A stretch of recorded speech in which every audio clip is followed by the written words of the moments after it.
Especially Coimbatore சிட்டியில் John Jebaraj மறுபடியும் சபையை ஆரம்பிக்க வேண்டும் என்று நான் விரும்புகிறேன். இது தவறுகளினால் வந்த பிரச்சனை அல்ல, இது கிறிஸ்துவுக்காக படுகிற பிரச்சனை தான் என்று நான் டிக்ளேர் பண்றேன். நான் அதை என்ன செய்றேன், ஜஸ்டிஃபை பண்றேன். தன்னைத்தானே கடவுள் என்று சொல்லிக் கொள்ளக்கூடிய இந்த கேடுகட்ட மிருகமாகிய ஜஸ்டின் தற்போது ஜான் ஜெபராஜ் சிறையில் இருப்பது கிறிஸ்துவ நிமித்தம் படுகிற பாடு என்கிறதாக பிதற்றி இருக்கிறார். ஜான் ஜெபராஜ் எதற்காக சிறையில் இருக்கிறான்? அவன் செய்த தவறு நிமித்தம் அரசாங்கம் அவனை சிறையிலே வைத்திருக்கிறது. ஆனால் இந்த ஜஸ்டின் சொல்லுகிறான், இது கிறிஸ்துவ நிமித்தம் வந்த பாடு என்று சொல்லி. You have to pray for men of God who are going through sufferings. சரியா? Tortures for Christ.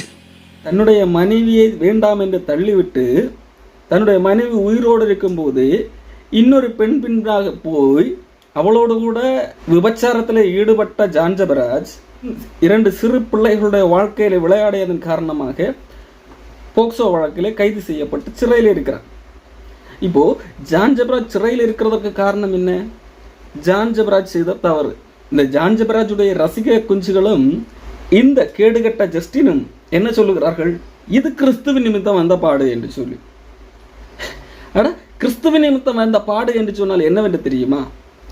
கிறிஸ்துவுக்காக, கிறிஸ்துவனுடைய உபதேசத்திற்காக நிற்கும் போது அதற்கு எதிராக வருகின்ற பாடுகள். அப்போஸ்தலர்கள் அந்த பாடுகளைத்தான் அனுபவித்தார்கள்.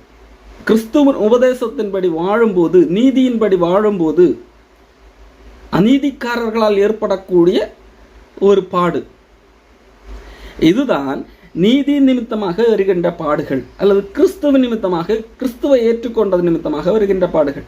ஆனால் இங்கே ஜான் ஜெபராஜுக்கு அப்படிப்பட்ட ஒரு பாடுகள் ஏதாவது வந்ததா? இல்லை. அப்போஸ்தலர் பேதுரு சொல்கிறார், நீங்கள் குற்றம் செய்து அடிக்கப்பட்டால் அதனால் ஏதாவது கீர்த்தி உண்டா? அதை ஒரு தியாகம் போலவோ, அதை ஒரு புகழ்ச்சியாகவோ எண்ண முடியுமா? முடியாது. நீங்கள் குற்றம் செய்து அடிக்கப்படும் போது பொறுமையோடு இருந்தால், நான் சிறையிலே பொறுமையோடு இருக்கிறேன், அவர்கள் தருகிற அந்த தண்டனையெல்லாம் அனுபவிக்கிறேன், அதனால் ஒரு புகழ்ச்சியும் இல்லை. அது நீங்கள் செய்த தவறுக்கான தண்டனை, அது கிறிஸ்துவ நிமித்தம் வந்த பாடு அல்ல. ஆனால் நீங்கள் நன்மை செய்து பாடுபடும் போது, எந்த தவறுமே செய்யவில்லை, ஆனால் நன்மை செய்தது நிமித்தம் பாடு வருகிறது, அப்பொழுது நான் பொறுமையாக இருக்கிறேன் என்று சொன்னால் அது தேவனுக்கு முன்பாக பிரியமாக, பிரீதியாக இருக்கும். இதை தான் பேதுரு சொல்லுகிறார். உங்களில் ஒருவனும் கொலை செய்கிறது நிமித்தமாவது, கொலை பாதக நிமித்தமாவது, திருடனாவது, அல்லது அந்நிய காரியங்களில் தலையிட்ட கொண்டது நிமித்தமாவது பாடுபடுகிறவனாக இருக்கக்கூடாது என்று சொல்லி பேதுரு சொல்லுகிறான். இங்கே ஜான் ஜெபராஜ் எது நிமித்தம் பாடுபடுகிறான்? தன்னுடைய காம இச்சையை அடக்க முடியாமல் சிறு பிள்ளைகள் மீது கை வைத்ததுனால். அது பாடு அல்ல, அது தண்டனை. அந்த தண்டனையை இந்த ஜஸ்டின் எப்படி கொண்டு வருகிறான், வியாக்கியானம் கொண்டு வருகிறான்? அது கிறிஸ்துவ நிமித்தம் வந்த பாடு என்பது போல. ஜான் ஜெபராஜ் ஏதாவது நன்மை செய்திருக்கிறானா?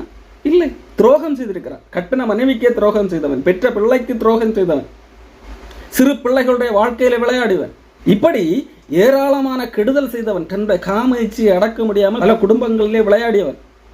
அவன் தற்போது சிறையிலே இருக்கிறார். அது அரசாங்கத்தினுடைய முடிவு. தீர்ப்பு வரும்போது எத்தனை வருஷம் என்று சொல்லி தெரிய வரும். அது கடவுளுக்காக படுகிற பாடு என்பது போல அந்த புறம்போக்கு பேசுகிறான் என்று சொன்னால் எத்தனை துணிகரம்! இதை வேறு நான் டிக்ளேர் பண்ணுகிறேன், இது கிறிஸ்துவின் நிமித்தம் வந்த பாடு என்று சொல்லி டிக்ளேர் பண்ணுகிறான். இது தவறுகளினால் வந்த பிரச்சனை அல்ல, இது கிறிஸ்துவுக்காக படுகிற பிரச்சனை தான் என்று நான் டிக்ளேர் பண்றேன். நான் அதை என்ன செய்றேன், ஜஸ்டிஃபை பண்றேன். அதற்கு அவன் சொல்லுகிற விளக்கம், ஜான் ஜெபராஜ் இந்த கேடுகட்ட உபச்சாரியை விட்டு விலக வேண்டும்.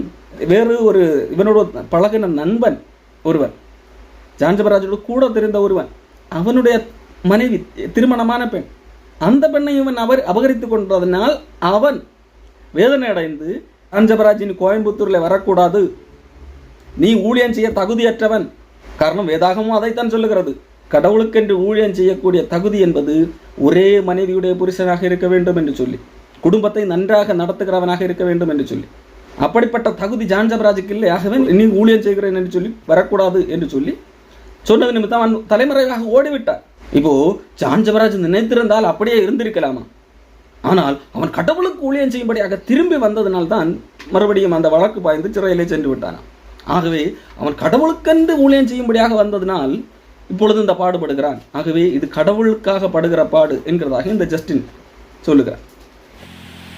இப்போ நீங்கள் ஒரு மிஸ்டேக்கில் வரதையும் டார்ச்சர்ஸ் ஃபார் கிரைஸ்ட்டுக்கு வரதையும் எப்படி சார் நீங்கள் கனெக்ட் பண்ணலாம் அப்படின்னா, அவன் என்ன சொல்ல வரான், நீ ஒரு மிஸ்டேக் பண்ணினா நீ அமைதியாக இருந்துரு, உன்னை பற்றி நான் ஒன்றுமே செய்ய மாட்டேன் அப்படின்றான். நீ ஊழியம் பண்ணா உன்னை அசிங்கப்படுத்துவேன்றான். இப்போ நான் வந்து அசிங்கப்படக்கூடாதுன்னு நினச்சா என்ன செஞ்சிடலாம், ஊழியம் பண்ணாமல் இருக்கலாம். இல்லை அசிங்கப்பட்டாலும் பரவாயில்ல நான் ஊழியம் செய்வேன்னு செய்கிறான், இவன் அசிங்கப்படுத்துறான். அப்போ இது யாருக்கான டார்ச்சர் தான், கிரைஸ்டுக்கான டார்ச்சர் தான். Even though it's a mistake, it was a mistake. நீ நினைச்சினா அப்படியே அமைதியாக எத்தனை பேர் அப்படியே போயிருக்கலாம்ல, ஆனால் இல்லை நீ என்ன பண்ணாலும் நான் நிப்பேன்டா நிற்கிறீல. ஆகவே இது பிரச்சனையினால், இது வந்து தவறுகளினால் வந்த பிரச்சனை அல்ல, இது கிறிஸ்துவுக்காக படுகிற பிரச்சனை தான் என்று நான் டிக்ளேர் பண்றேன். நான் அதை வந்து என்ன செய்றேன், ஜஸ்டிஃபை பண்றேன். இது வேதாகமத்துக்கு எதிராக அவனுடைய பண ஆசையை பூர்த்தி செய்வதற்காக அவன் எடுத்த முடிவு. அதன் விளைவாக இன்றைக்கு அவசைப்படுகிறான். வேதாகமம் எதை சொல்லுகிறது, கண்காணியான ஒருவன் குற்றம் சாட்டப்படாதவனாக இருக்க வேண்டும். குற்றம் சாட்டப்பட்டவன் என்றால் அவன் கடவுளுக்கென்று சேவை செய்கிறேன் என்று சொல்லி வருவதற்கு தகுதியற்றவன். ஆனால் இவன் கடவுளுக்கென்று சேவை செய்வதற்கென்று வரவில்லை, ஆனால் அந்த பெயரை பயன்படுத்தி தான் பணம் சம்பாதிக்க வேண்டும், மக்களிடத்திலே கோடி கோடியாக பிரிக்க வேண்டும், கான்சர்ட் நடத்தி மறுபடியும் பணக்காரனாக வாழ வேண்டும் என்கிறதற்காக வருகிறார். ஏற்கனவே செய்த குற்றத்திற்கான தண்டனையை அனுபவிக்கிறார். இது காவலர்கள் தீர விசாரித்து போட்ட வழக்கு, அதற்குரிய தண்டனை அவன் பெறும். அன்புக்குரியவர்களே, நாம் செய்த தவறுக்காக தண்டனை பெறுவது கடவுளுக்காக படுகிற பாடு என்று சொல்லக்கூடாது. இதிலே சிறைச்சாலை கதவுகள் உடைந்து விடும் என்று சொல்லி வரும் அவனுடைய பாடலை. நான் துதித்து பாடும் போது சிறைச்சாலை கதவும் திறக்கும். பவுல், சீலா என்கிறவர்கள் கிறிஸ்துவ நிமித்தம் பாடுபட்டு சிறையில் அடைக்கப்பட்டார்கள். அங்கே சிறைச்சாலை கதவு திறந்தது. ஆனாலும் அவர்கள் அந்த சிறைச்சாலையை விட்டு வெளியே போகவில்லை. அங்கே அந்த சிறைச்சாலை அதிகாரியுடைய ரட்சிப்பு அங்கு நிறைவேறினது, அந்த குடும்பம் ரட்சிக்கப்பட்டது. ஆனால் இந்த அயோக்கியர்கள் தாங்கள் செய்த தவறுக்கான தண்டனை பெறுவதை கூட நாங்கள் கடவுளுக்காகத்தான் பாடுபடுகிறோம் என்கிறது போல திசை திருப்பி தங்களை மறுபடியும் மக்களின் ஹீரோக்களாக நிலைநிறுத்த முற்படுகிறவர்களாக இருக்கிறார்கள். இவர்கள் செய்கிற அயோக்கியத்தனம், அதற்கான தண்டனையை பெறுவது அது கடவுளுக்காக படுகிற பாடு ஆகாது. ரோமர் புஸ்தகத்திலே பவுலப்போஸ்தலன் சொல்கிறார், நீ தீமை செய்தால் பயந்திரு, நீ பயத்தோடு இருக்க வேண்டும். நான் தவறு செய்து விட்டேனே, ஐயோ நான் தவறு செய்து விட்டேன் என்று பயத்தோடு இருக்க வேண்டும். அந்த அதிகாரி கொடுக்கிற தண்டனையை நீ பெற்றுக்கொள்ள வேண்டும். அதுதான் தாழ்மை. ஆனால் அதற்கு எதிர்த்து நிற்பது அரசாங்கத்துக்கு எதிர்த்து நிற்கிற காரியம். ஆகவே இப்படிப்பட்ட இந்த ஜஸ்டின் போன்றவர்கள், இவர்களை பின்பற்றி போகிறவர்களை, இவர்கள் உங்களை வஞ்சிக்கிறார்கள் பணத்திற்காக.